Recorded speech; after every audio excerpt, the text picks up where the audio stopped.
नमस्कार मंडळी. तर आज या सोयाबीनच्या गोळ्याची भाजी करणार आहे आपण. हे काय तर ही आहे 100 ग्रॅम आहे बघा. 12 रुपयाला मिळालं आपल्याला. 12 रुपये.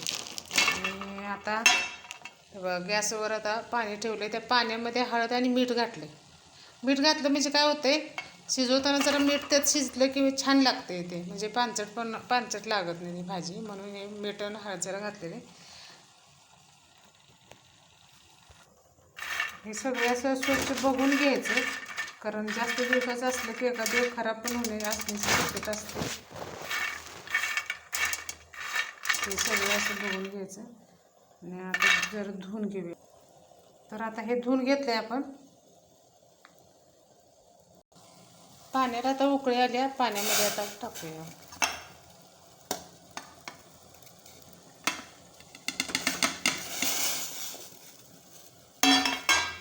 तर हे सगळं आता फुगतंय बघा हे पाण्यामध्ये, आणि लगेच शिजतंय.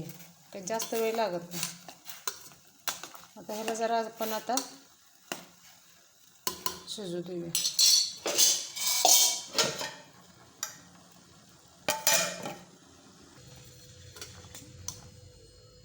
तर हे आता शिजलंय बघा छानपैकी. हा मसाला केलेला आहे आपण, जसं नॉनव्हेजसाठी करतो तसाच हा मसाला बनवायचा आहे. हे आपलं शिजून तयार झालेलं आहे बघा. खरं जरासं मी काय करते, असं 2-2 असे पीस करते, म्हणजे मसाला आपला सगळा त्यात राहतो. थोडंसं हे करायचं, काप द्यायचा, म्हणजे छान चव लागते.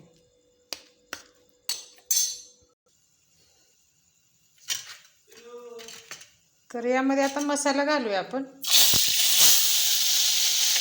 थोडी जास्त तापलेली आहे माझी, त्यामुळे एकदम झालं.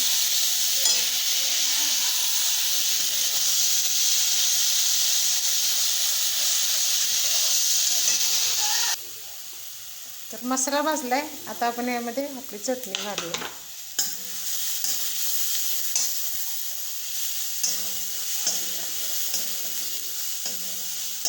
आणि हे सगळा मसाला शिजण्यासाठी थोडंसं आपण पाणी घालायचं त्यात. बस आता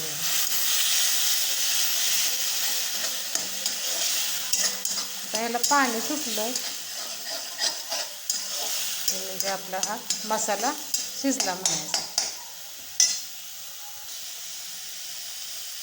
तर यात आता आपण मीठ घालायचं नाही, कारण आपण उकडताना ते मीठ घातलेलं आहे, त्यामुळे अजिबात मीठ घालायचं नाही. ते बघा आता ह्याला पाणी सुटायला लागलं.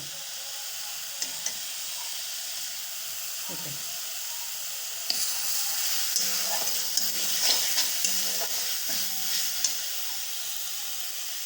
आता हे आपण आता आपलं हे सोयाबीन घालू.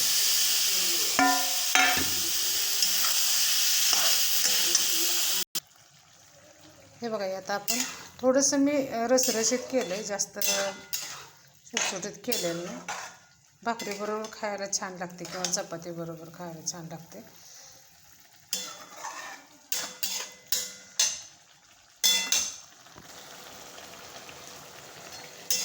तर आजची रेसिपी तुम्हाला कशी वाटली ते नक्की सांगा. नंतर भेटू एका नवीन रेसिपीमध्ये. तोपर्यंत बाय बाय. व्हिडिओ पाहिल्याबद्दल थँक्यू. माझ्या चॅनलवर कोण नवीन असेल तर माझ्या चॅनलला लाईक, कमेंट आणि शेअर करायला विसरू नका. सबस्क्राईब करा. थँक्यू.